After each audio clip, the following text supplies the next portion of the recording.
بسم الله الرحمن الرحيم الحمد لله والصلاة والسلام على رسول الله صلى الله عليه وسلم محمد كأبو طالب كأغوتاچو ጋር አብረው እየኖሩ ያለውን ህይወታቸውን እያየን ነበርና ግን አጎታቸው ጋር በሚኖሩበት ጊዜ አጎታቸውን መርዳት ስለነበረባቸው የፍየል ጥበቃ ስራ ላይ ተሰማርተው ለመካ ሰዎች በጥቂት ሳንቲሞች ፍየል ይጠብቁላቸው እንደነበረና የገቢ ምንጭ ያገኙ እንደነበረ አይተናል።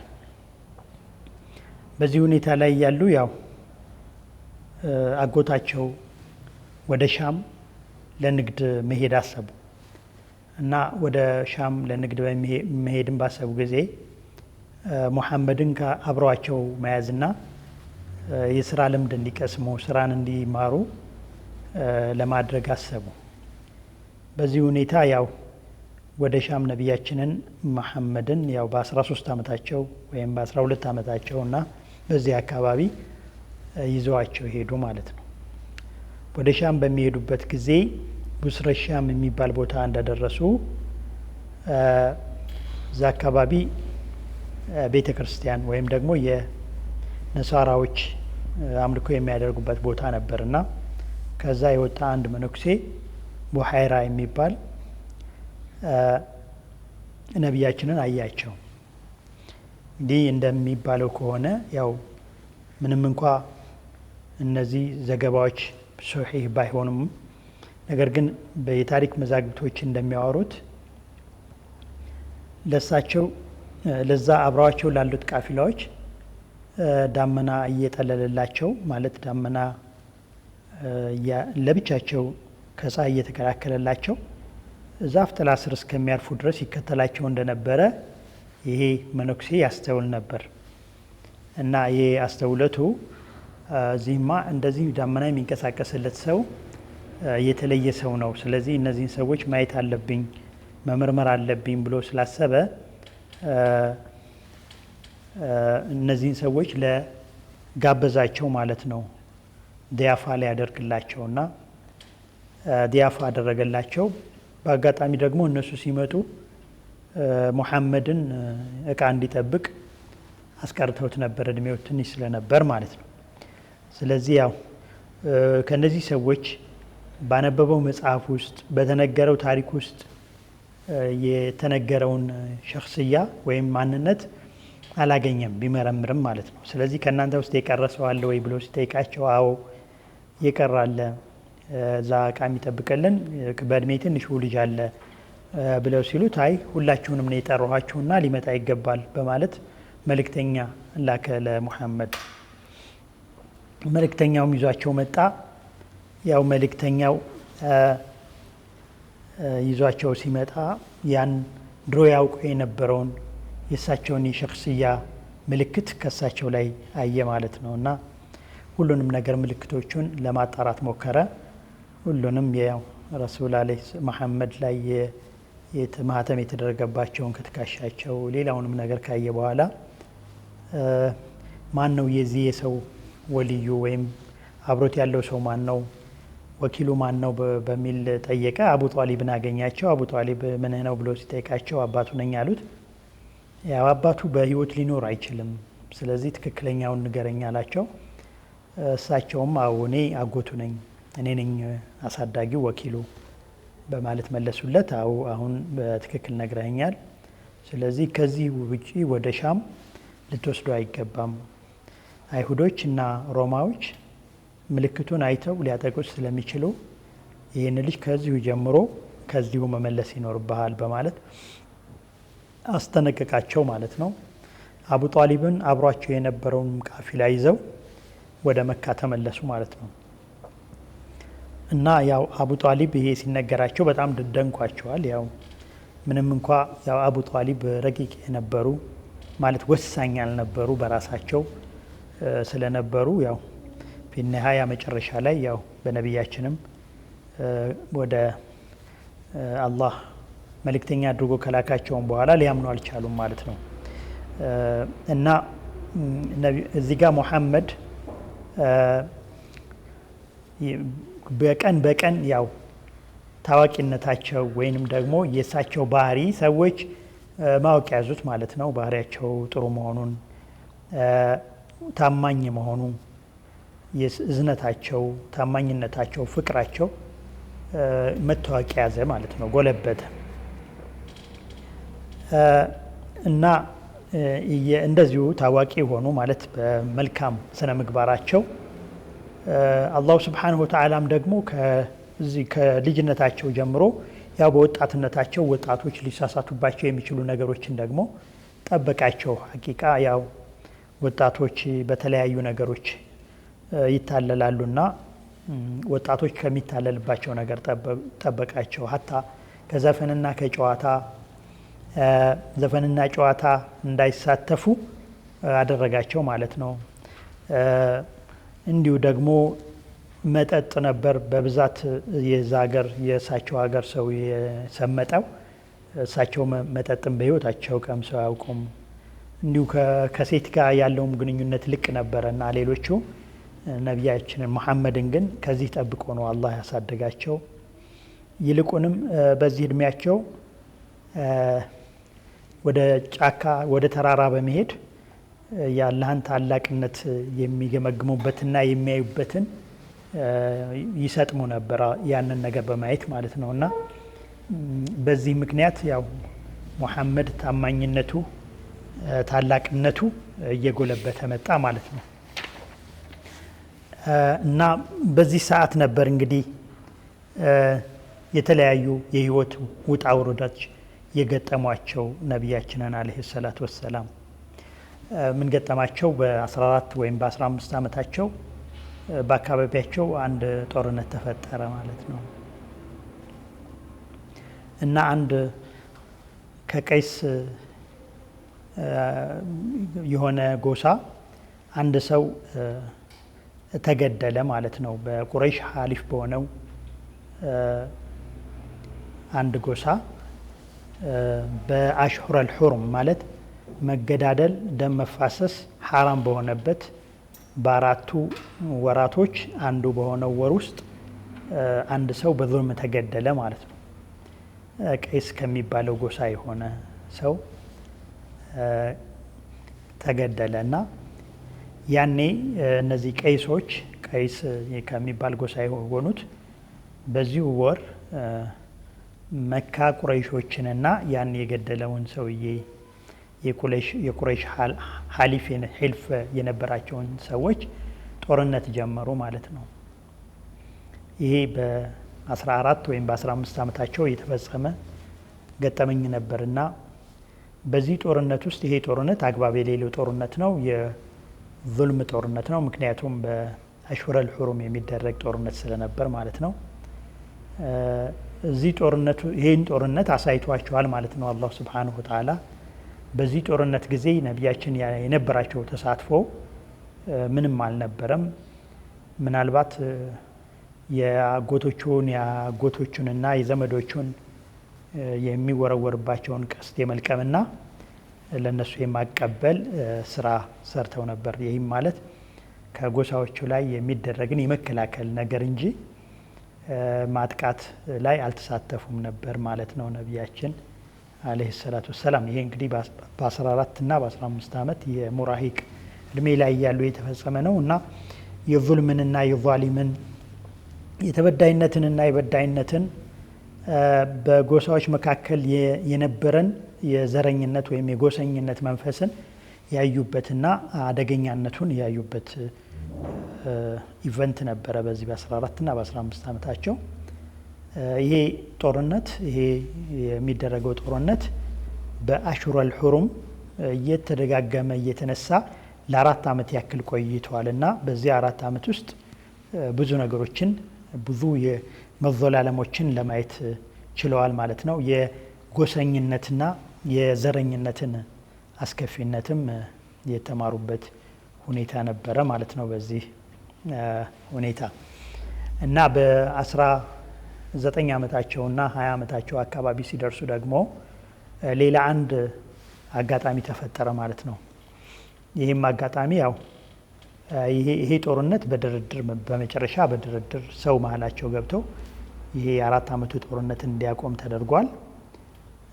ሌላ ደግሞ ምን አጋጣሚ መጣ ማለት ነው። አንድ ከየመን የመጣ ነጋዴ መካ እንደደረሰ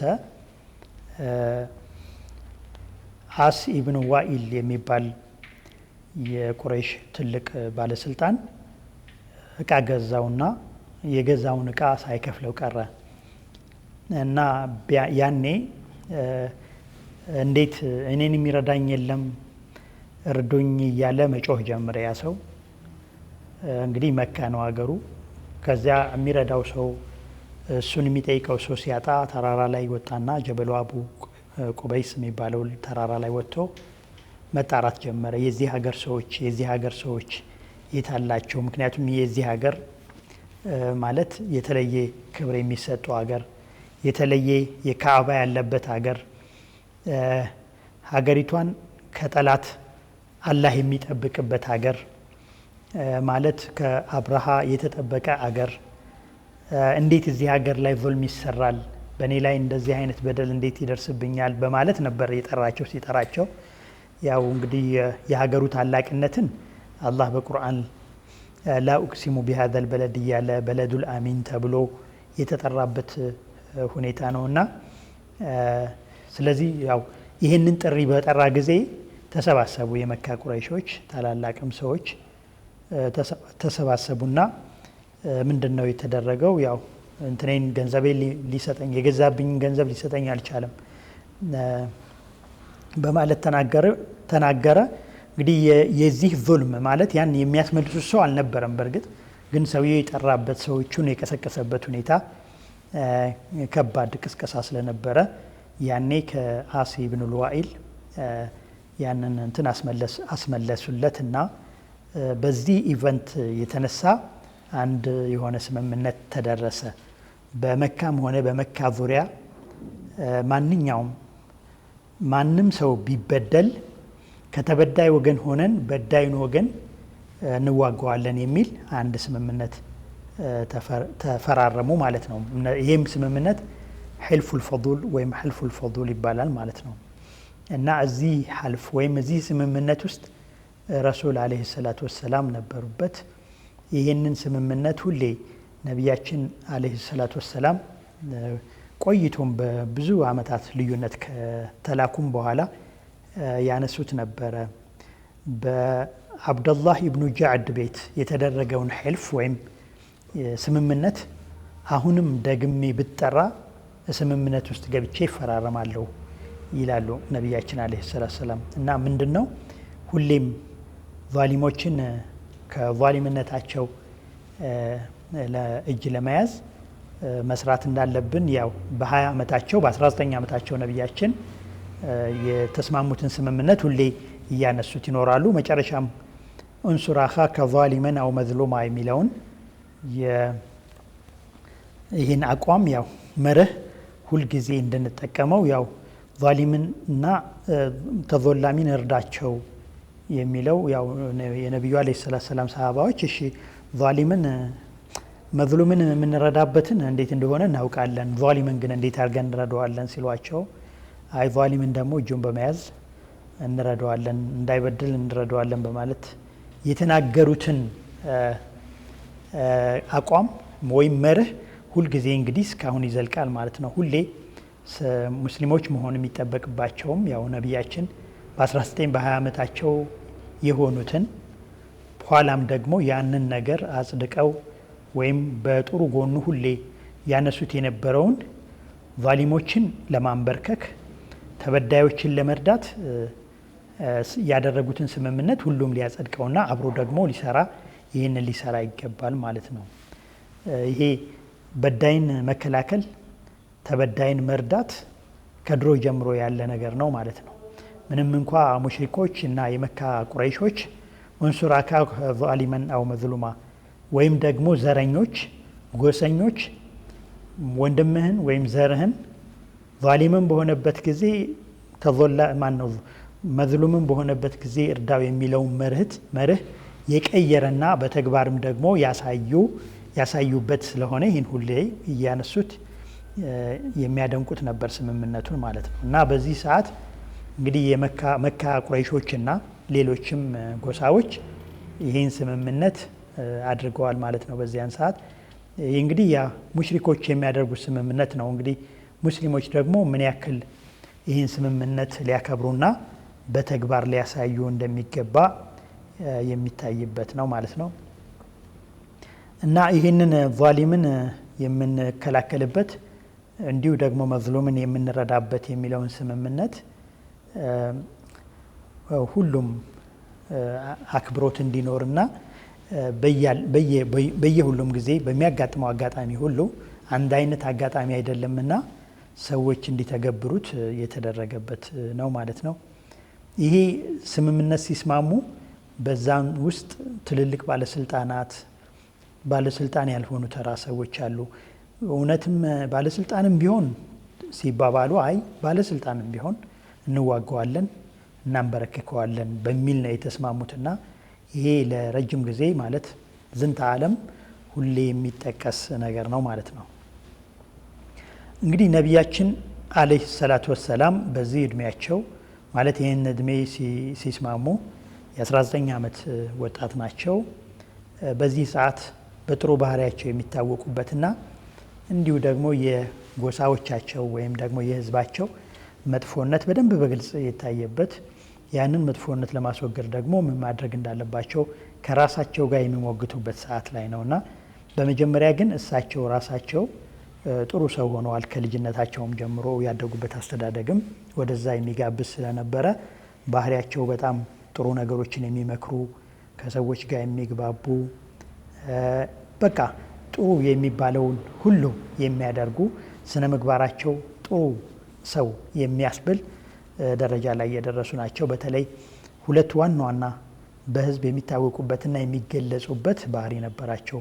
አሷዲቁል አሚን እንግዲህ ሙሐመዱል አሚን ተብለው እስከሚጠሩ ድረስ ማለት ነው። መሐመዱል አሚን የሚለው መጠሪያ መለያቸው እስከሚሆን ድረስ ደርሰዋል ማለት ነው። ሙሐመድ ሷዲቅ ናቸው ማለት ሁለት አይነት ነው ሲድቅ የሚባለው ነገር። አንደኛ ከሰዎች ጋር ያለ ሲድቅ ነው፣ ለሰዎች እውነተኛ መሆን ነው። ሁለተኛው ደግሞ ለራስ እውነተኛ መሆን ነው። እንግዲህ ይሄ ያው ከባድ መገለጫ ነው። ሀቂቃ የጥሩ ሰዎች መገለጫ ነው። ሷዲቅ ለራሱም ለሰዎችም እውነተኛ ሆኖ መገኘት ማለት ነው። ይሄ ነቢዩ የሚገለጹበት ትልቁ ባህሪያቸው ነበር ማለት ነው። ሌላው አሚን የሚለው ነው። ይህም ደግሞ ያው ታማኝነታቸውን የሚገልጽ ነው። ታማኝነት በሁሉም ረገድ የሆነ እቃ በማስቀመጥ ብቻ ሳይሆን ኃላፊነት የተሰጣቸውን ነገር በመወጣት ረገድ ታማኝ ነበሩ ማለት ነው። እና በዚህ እንግዲህ አላህ እነዚህ የነቢያቶች ባህሪ አድርጎ ነው አላህ እንትን ያለው።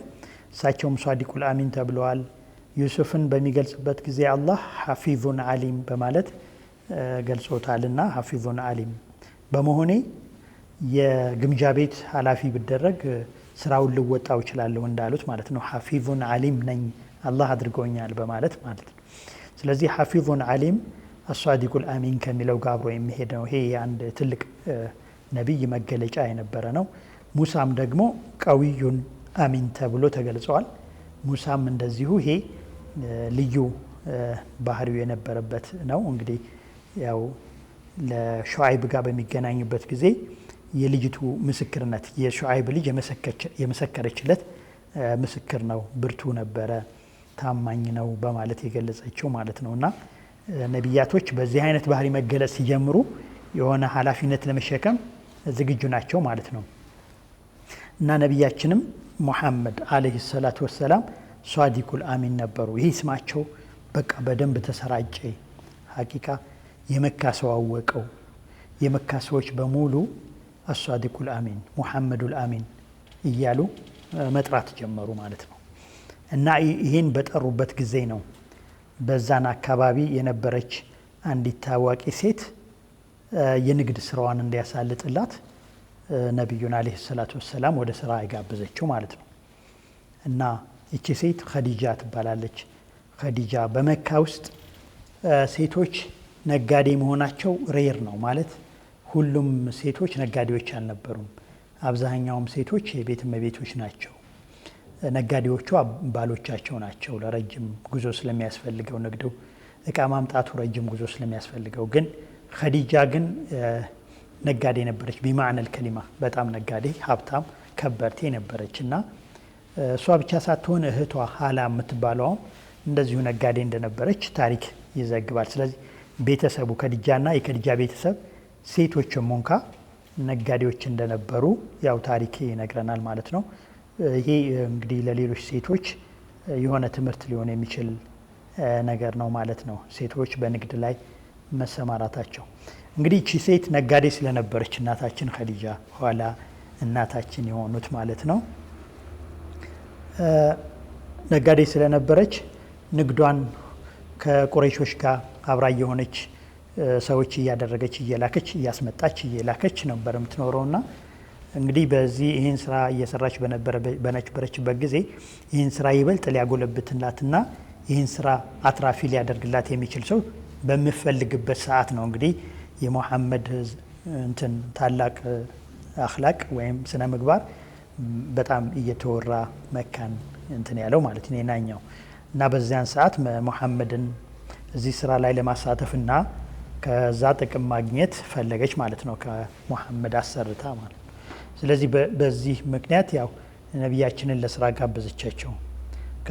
ከሳቸውም ጋር አንድ አገልጋዩን አብሯት የሚሰራ አብሯት የሚያግዛትን አገልጋዩን አስከትላ ወደ ሻም ተላኩ ማለት ነው እና ከዚህ ንግድ ለነቢያችን ለሙሐመድ አለይሂ ሰላቱ ወሰላም የሚደርሳቸው ድርሻ ይኖራል። ያንን ታውቆ ነው ያው የተላኩት ማለት ነው። በዚህ ጉዟቸው ያው ብዙ ነገሮችን መይሰራ ጋር ወይም ይሄ አገልጋዩ ጋር ሄደው ስለነበረ አብሯቸው የቆዩበትን ከንግዱ መልስ ለኸዲጃ ሪፖርት አደረገ ማለት ነው።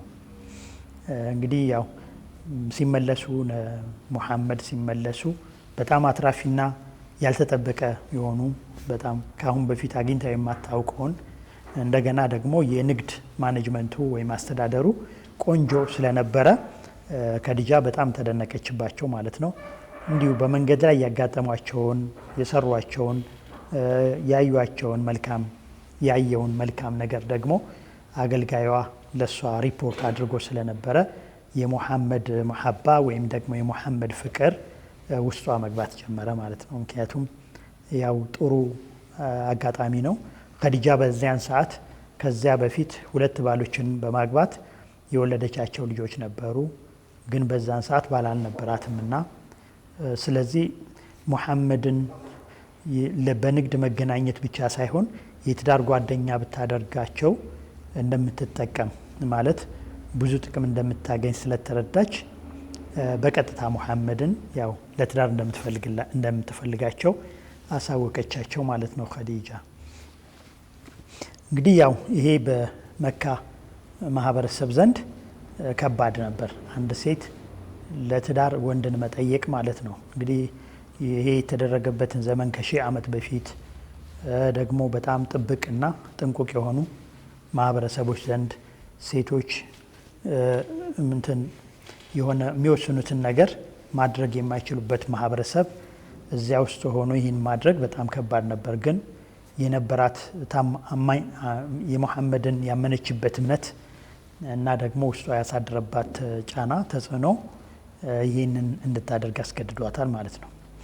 ስለዚህ ያው ሙሐመድ ተጠየቁ፣ ሙሐመድ የሚመለከተውን አካል አሳወቁ። ከዚያም ያው የሚደረገው ነገር ተደርጎ ስጦታ ተበርክቶ ትዳሩ እንዲሆን ኒካህ ተደረገ ማለት ነው። ስለዚህ ያው በነቢያችን አለይሂ ሰላቱ ወሰላም የ24 ዓመት ወጣት እያሉ እናታችን ኸዲጃ ደግሞ የ28 እንደነ ዙሁሪ እንዳሉት እና የ28 ወይም የ30 ዓመት እንዲሁ ሌሎች ዑለማዎች እንዳሉት ደግሞ የ40 ዓመት ሴት እያሉ ያው ትዳራቸው ኒካሃቸው ታሰረ ማለት ነው።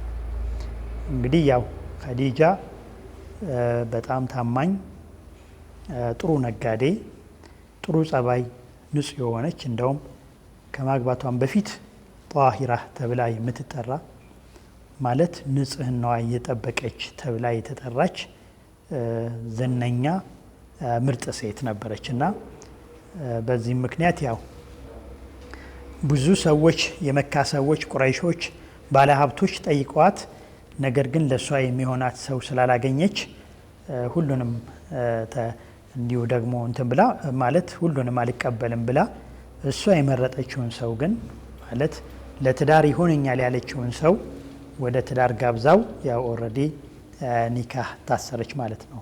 እንግዲህ ትልቅ ሀብት ነበረ ሐቂቃ ለከዲጃ ትልቅ ሀብት ነበር ያገኘችው ማለት የዱንያም ለወደፊትም ደግሞ የአኺራ ሀብት ነው ያገኘችው። ምርጥ ሴት የምትሆንበትን መንገድ ነው የሄደችው። ለነቢያችንም ለሙሐመድም በዚያን ሰዓት ላሉበት ሁኔታ ምርጥ ነበረ።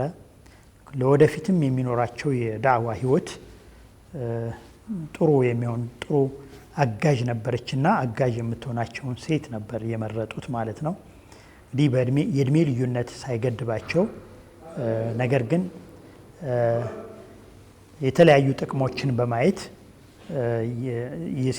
የሴትና የወንድ መጋባት ከድሮ ጀምሮ ያው የተለመደ መሆኑን የተማርንበትና ያየንበት ነው የነሱ ትዳር ማለት ነው። ሐቂቃ ያው እውነት ነው እንዳሰቡትም ነቢያችንም መሐመድ አስበው የገቡበትን ከሷ አግኝተዋል። እንዲሁ ደግሞ ያው ኸዲጃም የምትጠብቀውን ነገር ከሙሐመድ አግኝታለች ማለት ነው። እንግዲህ በዚህ ትዳር የ6 ልጆች አባት ሆነዋል። በተለያየ ዘመን የተወለዱ 2 ወንዶች አብደላህ እና ቃሲም፣ እንዲሁ ደግሞ 4 ሴቶች ሩቀያ፣ ኡሙ ኩልሱም፣ ዘይነብና ፋጢማ የተባሉ የተወለዱበት ትዳር ሆነዋል ማለት ነው። ይሄ ትዳር ነቢያችን አለይሂ ሰላቱ ወሰላም ይህንን ትዳር በተለያየ ጊዜ ምን አይነት እንደነበረ እንዴት እንደነበረ ምን እንደነበረ የሚገልጹበት ሁኔታ አለ። እሱም በሚቀጥሉት የታሪክ እንትኖቻችን እናያቸዋለን ኢንሻአላህ። የሚቀጥለውን ፕሮግራም ኢንሻአላህ በሚቀጥለው እናቀርባለን። جعلني الله وإياكم من الذين يستمعون القول فيتبعون أحسن. والسلام عليكم ورحمة الله وبركاته.